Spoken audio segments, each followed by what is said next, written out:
Power Producers Shop Talk, where we are refining and redefining the sales game by equipping you with the tools you need to differentiate yourself in the marketplace.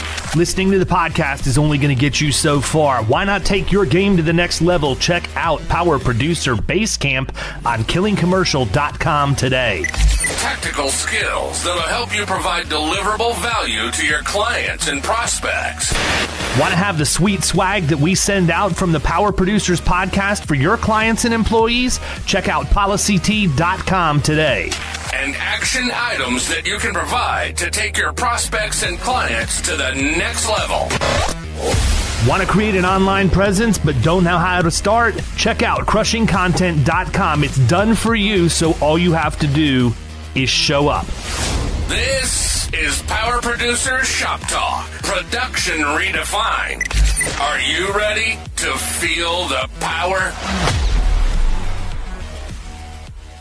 What's up, everybody? Welcome to Power Producers Shop Talk, where we are refining and redefining the sales game. And today, it's a bittersweet day. It's a day after my childhood idol, for lack of a better term, Pete Rose, passed away. Unexpectedly, quite honestly, although he wasn't looking the healthiest here in the recent years. But as somebody who played ball from literally the time I could throw a ball all the way through being a grown adult into college, and then did what most overweight, middle-aged guys do, ended up playing slow pitch softball. I worshipped professional baseball players. I used to memorize all their stats. I had all the baseball cards. I'd get the jerseys. We would mimic their batting stances. If you played ball, you know exactly what I'm talking about. Everybody had an awesome Julio Franco back in the day, right? But I emulated a lot of what I saw on the field too, and Rose was just a different animal. Pete Rose, Charlie Hustle, purveyor of the head first slide. Who can forget that 1972 All-Star game? And I wasn't even born yet, and I know about this from seeing the replays, when he just absolutely trucked Ray Fosse at the plate. It was a flippin' All-Star game. But that's how Pete Rose rolled. And I understand there's some controversy around his career. I understand that he made some bad decisions, although I would like to point out, I don't believe it was ever made known that he gambled against his team. He placed bets on their behalf. And I mean, I don't know what greater buy-in to your team you could have than to gamble on them to win when you're managing them. But leaving all of that aside and that negative shadow that was cast over him, no one before or since played the game with the fervor, the grit, the determination, and the hustle that Pete Rose did. And even though today I'm grown, I don't really look up to the Major League Baseball players in the same way that I used to. As I sat there lamenting Pete Rose and all of his baseball cards that I still have today, and his career and everything that he accomplished, I couldn't help but feel like that little kid again, just for a fleeting moment while I thought through what it was like to follow him in his prime, quite honestly. I watched him when he played for the Reds, then he went to the Phillies, the Expos, and then back to the Reds. I watched him as he was a manager.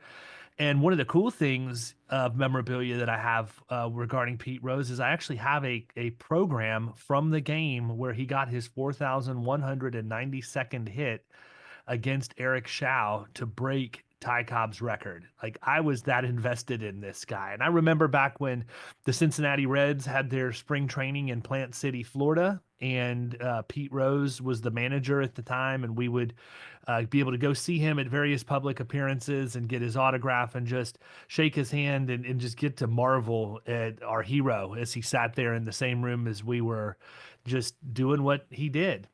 But as I was thinking through everything, one of the things that I thought about was how much I took from what I learned by watching how Pete Rose played the game of baseball and transferred that over into things that still are evident in my life today. In my work life, I have to attribute some of the grit, some of the grinding, some of the determination to what I witnessed Pete Rose do on the baseball field, because when you're young and in that impressionable of an age, that stuff sticks. It sticks with you for the rest of your life. And so that's what I wanted to talk about today, just for a little bit, is to draw some correlations between what Pete Rose did on the baseball field and what we as producers can learn from that and instill into our game in real life to make us best in class. The first thing is Pete Rose, hustle is 100% non-negotiable. One of his defining characteristics was the fact that he had relentless hustle on the field. It didn't matter if he hit a ball back to the pitcher, if he grounded out to third base, wherever it was, you knew he was going to be busting it down the line, no matter what.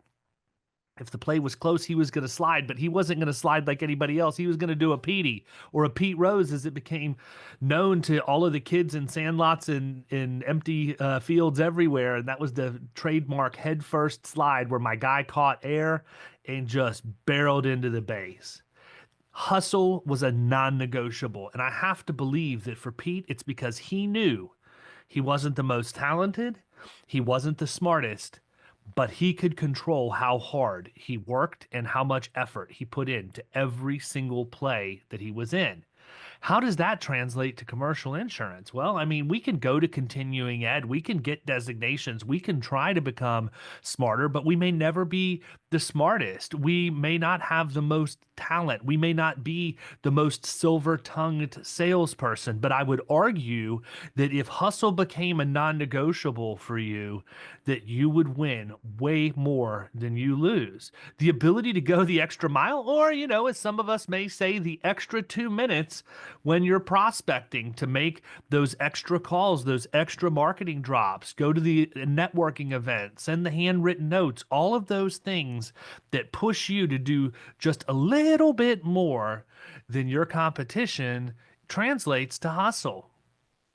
If you treat every prospect and every client interaction with the same level of importance, just like Rose ran out every single play, you will have great results. The other thing is you outwork your competition. I understand that we are in an age where technology can do a lot of stuff for us, but you still have to work harder and smarter than the people that you are competing against.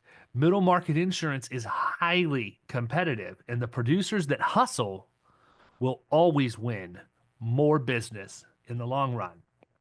The other thing you got to do, and I promise you this about Pete, you got to show up prepared. Prepare for the meeting, prepare for the drop, prepare for your day of call blitzing. Whatever it is you're doing, success in sales often comes down to who's better prepared and more persistent. Hustle's all about doing the preparation work, whether it's researching a client's business, pulling the experience mod, or tailoring your pitch to fit their unique needs, like I talk about in my book, The Extra 2 Minutes. Make your marketing drops. And we talked about this a couple of weeks ago on Shop Talk. Make your marketing drops specific to the client that you're going to be dropping on. The next thing I would say about Pete is you're not going to get 4,256 career hits by simply getting lucky.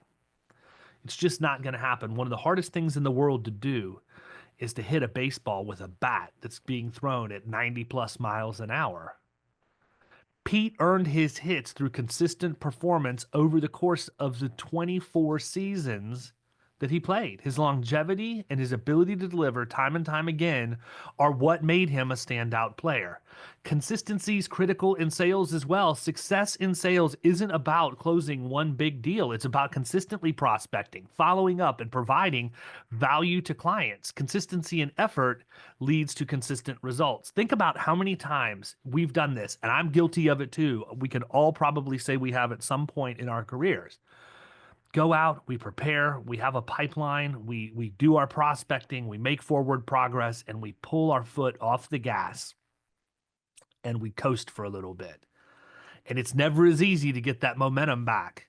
It's never as easy to make that first marketing drop or pick up that phone and make that first dial again. You have to remain consistent, and you have to consistently hustle. For producers, this means that you need to commit to a daily routine of how you're going to reach out to new prospects, How are you going to nurture leads? How are you going to build relationships over time? Just like Pete Rose chipped away at the record books, you as a producer must chip away at your sales goals.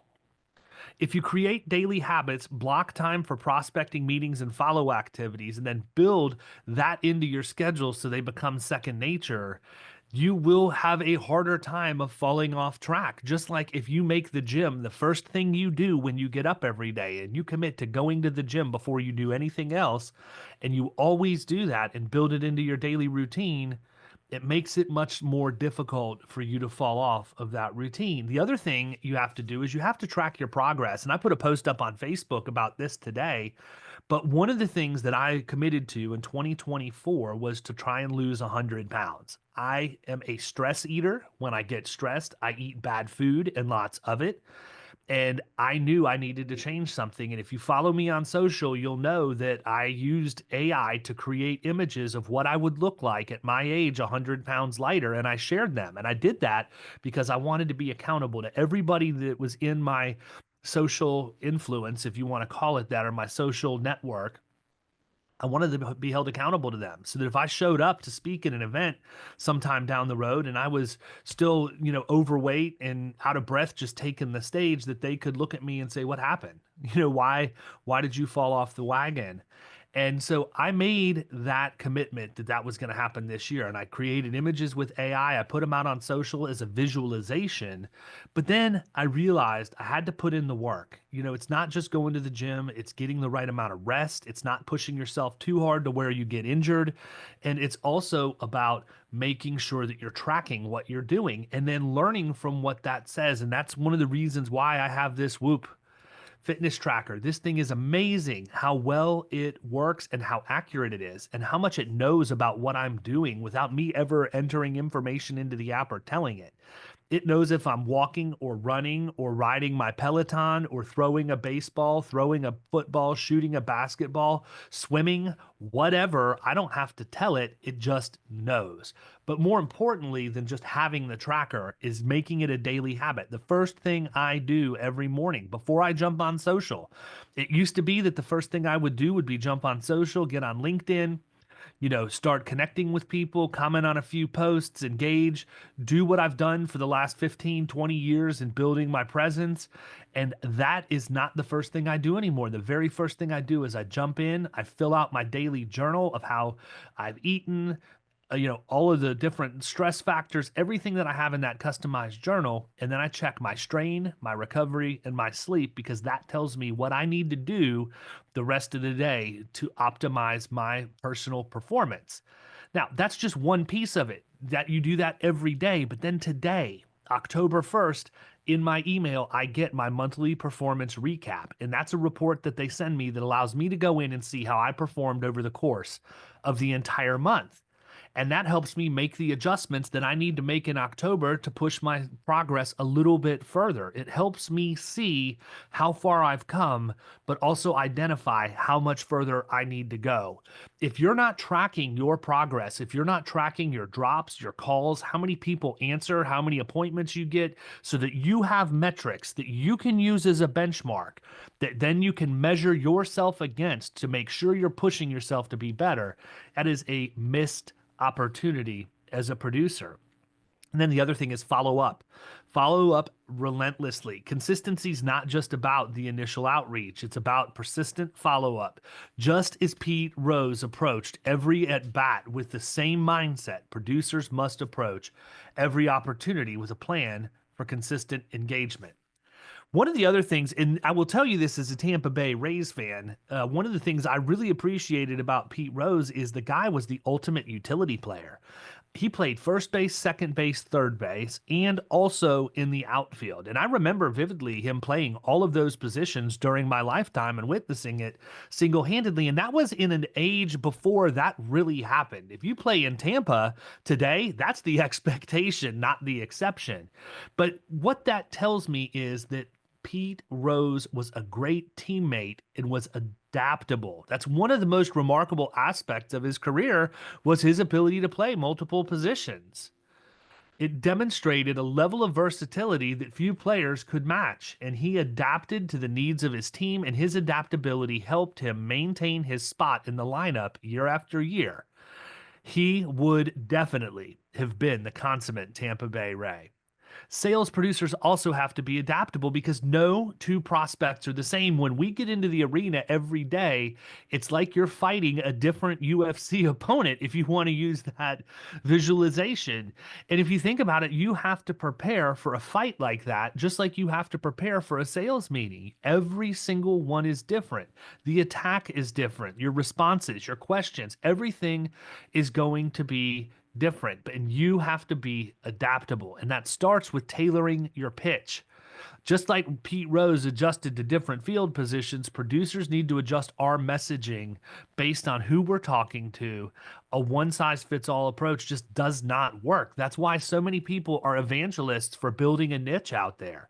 I completely understand why they think that way, because if you can be an expert to those people, it's a whole lot easier than trying to adapt and be a generalist. At some point, you're just not going to be able to adapt enough. So pick those 3 to 5 ideal prospects, be consistent in prospecting those people, and then adapt from one to the other prospect profile each time you meet someone who fits those ideal prospect profiles.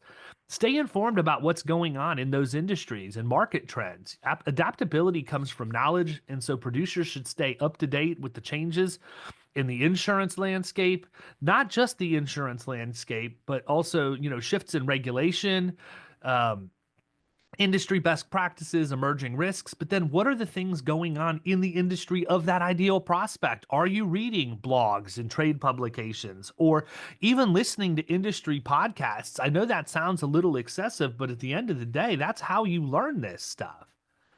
And the next thing is we all know you have to embrace change. This is an ever-changing industry, and whether it's adopting a new sales technology or finding new ways to reach prospects, successful producers are those who can pivot quickly and effectively.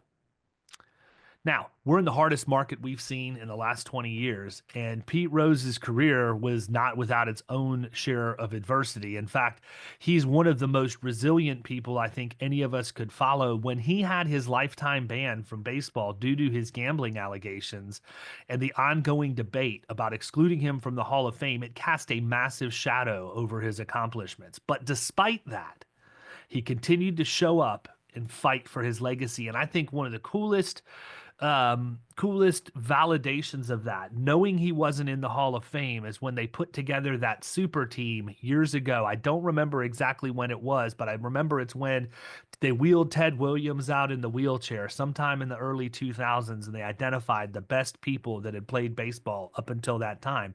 And Pete Rose was included in that group, and the ovation that he got when he was introduced was absolutely amazing. But if he was a quitter, if he didn't have that grit and determination, he would not have fought to preserve his legacy and may not have been invited to participate in such an awesome recognition. As producers, we face our own challenges, whether it's dealing with rejection from prospects or losing out on big accounts.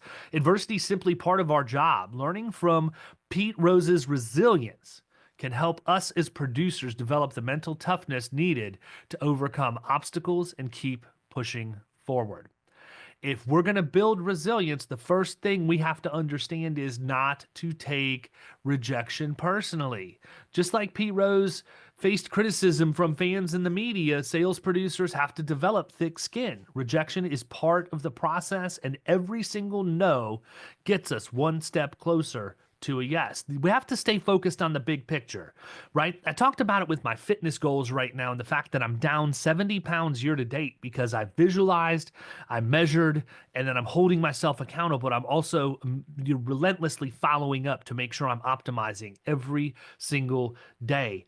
But I've got to stay focused on the big picture. It can't be about, every day losing 5 pounds over 20 days. It's just ludicrous to think you could lose 100 pounds that quick.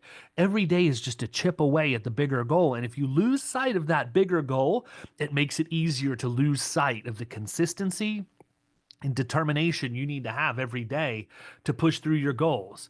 Pete Rose's focus on his career achievements helped push him through all of the adversity. Producers should also maintain a long-term perspective, focusing on the overall trajectory of our sales efforts, even when short-term results aren't favorable, especially in the middle market where the sales cycles can be so much longer.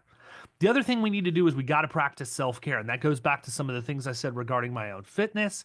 But resilience requires more than physical fitness. You have to have both physical and mental stamina. Just as athletes need recovery time, producers should invest in their well-being to avoid burnout as well. It might mean regular exercise or mindfulness practices or time management techniques, whatever that is. But I'm a huge proponent of making sure we take the time for us. It's extremely important that we don't sell our time for self-preservation and self-improvement short. In fact, you should probably double down there in most cases. We've talked about it, but the real X factor was the grit and determination that Pete had. He wasn't the most naturally talented player, but that grit and determination made him one of the best. His determination to win, his relentless pursuit of excellence, and his unwavering commitment to his team were the X factors that propelled him to the greatness we all got to see on display. For producers, grit is often the difference between mediocrity and excellence. It's what gets you through the grind of prospecting, the frustration of slow deals, and the uncertainty of volatile markets. Producers who have grit keep showing up when the odds seem stacked against them. Every day is a new day. Don't forget that. How do you develop grit if you don't already have it? I think it's probably pretty hard. I think a lot of us that are grinders out there have always been grinders. Maybe it's a product of our DNA. Maybe it's a product of the environment in which we grew up.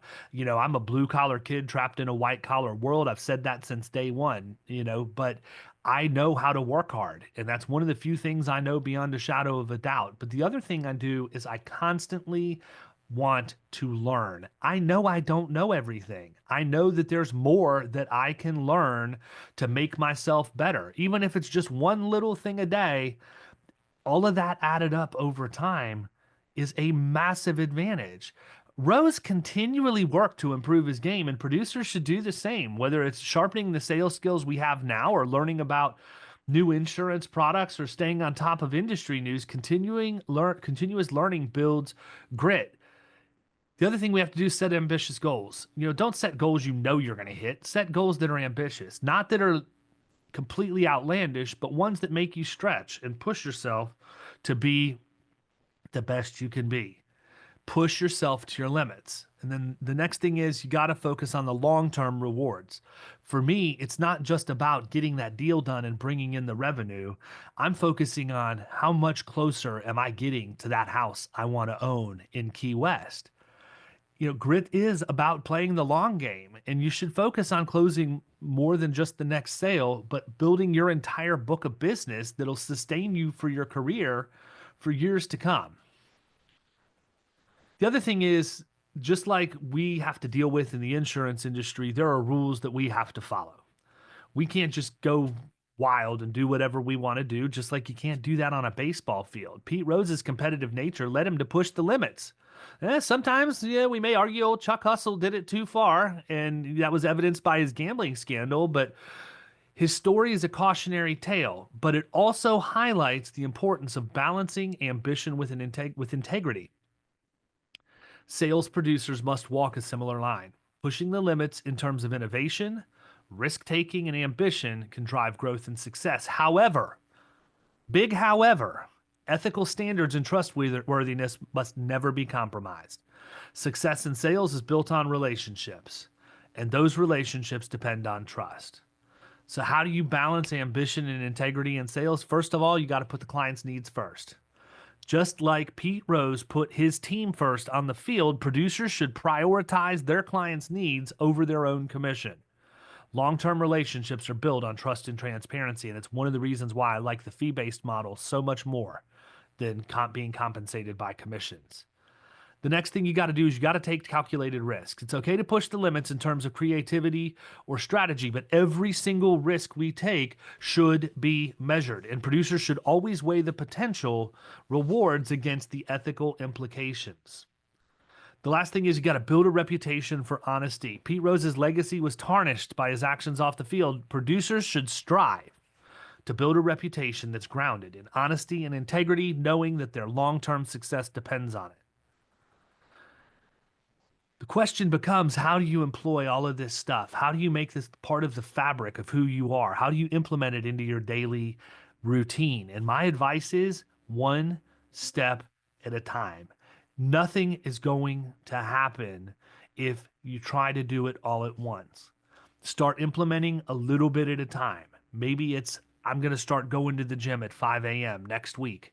And every day next week, I'm going to be sure I'm at the gym at 5 a.m. Good. Do that. Then do it the next week and do it the next week. Maybe once you've proven that's a habit, you tell yourself, now I'm going to track what I do when I go to the gym. And you start recording your workouts in a journal. I used to, when I was lifting weights heavily, I would go in and have a 3-ring or a spiral notebook where I logged everything. Now, because of the Whoop app that I have, I can log it all in there, and everything gets married inside of the app. Admittedly, I haven't been doing the resistance training that I need to do because it's been heavily cardio and diet based, but I'm at a point now where I need to get back in the gym and start doing the resistance training, and I will log that stuff to show what I'm doing. And then the last thing you need to do is you need to follow up to make sure you're actually making progress. Set that long-term aggressive goal. Make sure you're making incremental progress along the way. If you're not, figure out why.